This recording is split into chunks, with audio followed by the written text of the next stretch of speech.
अस्सलामुअलैकुम dear students, ईटा के हवाले से इम्पॉर्टेंट एमसीक्यूज सॉल्व करने जा रहे हैं। प्रोजेक्टाइल मोशन से रिलेटेड क्वेश्चंस हमें गिवन है कि a shot is fired at angle of 60 degree to the horizontal with kinetic energy E. If air resistance is ignored, the kinetic energy at the top of trajectory is. अच्छा, question हमें given है कि एक find हम करते हैं angle of 60 degree के साथ। तो देखो, प्रोजेक्टाइल मोशन हमारे पास क्या होगा। लेट सपोज यहाँ पर हमारे पास वो गन है और उसी गन से हमने फाइंड कर दिया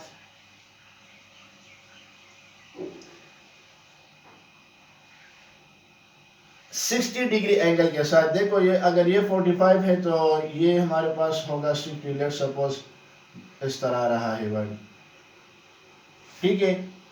तो ये हमारे पास हो गया एंगल 60 डिग्री और ये बुलेट जा रहा है इस डायरेक्शन में, ठीक है। इस डायरेक्शन में बुलेट जा रहा है। तो क्वेश्चन में कह रहा है कि काइनेटिक एनर्जी उस बुलेट की, उस फाइट की हमारे पास E है। तो अगर हम एयर रेजिस्टेंस को इग्नोर करें और बॉडी जब टॉप पे आएगी, यानी टॉप ये वाला पॉइंट है टॉप, तो टॉप पे यहाँ पर जब आएगा बॉडी, तो यहाँ पर जो काइनेटिक एनर्जी है वो कितनी होगी वो हमने फाइंड आउट करना है, ठीक हो गया। तो अगर हम इस पॉइंट को देखें, इस पॉइंट पर बॉडी का डायरेक्शन ये है, तो यहाँ पर जो वेलोसिटी है उस फाइट की, उस बुलेट की, वो यानी हॉरिजॉन्टल वेलोसिटी हम कंसीडर करेंगे तो Vx is equal to V naught cos theta होता है। और चूंकि vertical component y is equal to V naught sin theta होता है, तो यहाँ पर हम हॉरिजॉन्टली कंसीडर करेंगे। टॉप पर आएगा तो ये हॉरिजॉन्टल कंडीशन हम लेंगे, ठीक हो गया।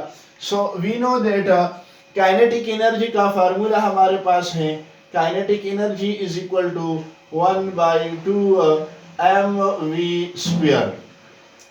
तो ये क्वेश्चन में कह रहा है कि बॉडी का जो काइनेटिक एनर्जी जिस तरह हमने फायर कर दिया ना, तो वो काइनेटिक एनर्जी ये वाला वैल्यू है जो कि E के इक्वल है।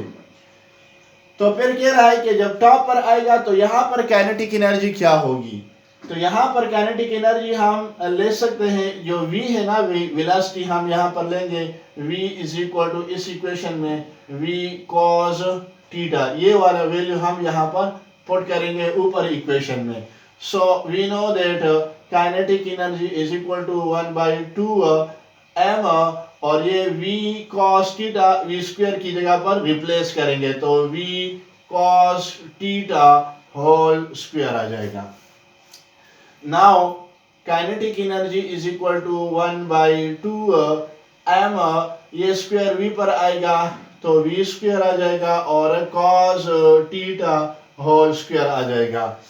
अब चूंकि ये वाला वैल्यू यहाँ पर ये गिवन है ना, तो ये वाला वैल्यू यहाँ पर हमारे पास, ये न्यू काइनेटिक एनर्जी आएगी। तो kinetic energy new is equal to, ये वैल्यू ये है kinetic energy into cos theta, theta हमारे पास है 60 degree, cos 60 whole square.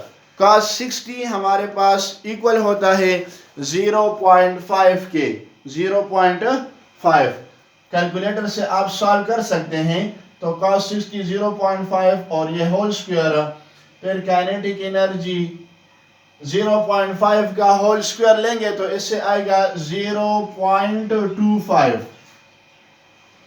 Kinetic energy is equal to 0.25, point को हमने कैंसिल करना है तो 25 डिवाइडेड बाय नीचे आ जाएगा 100।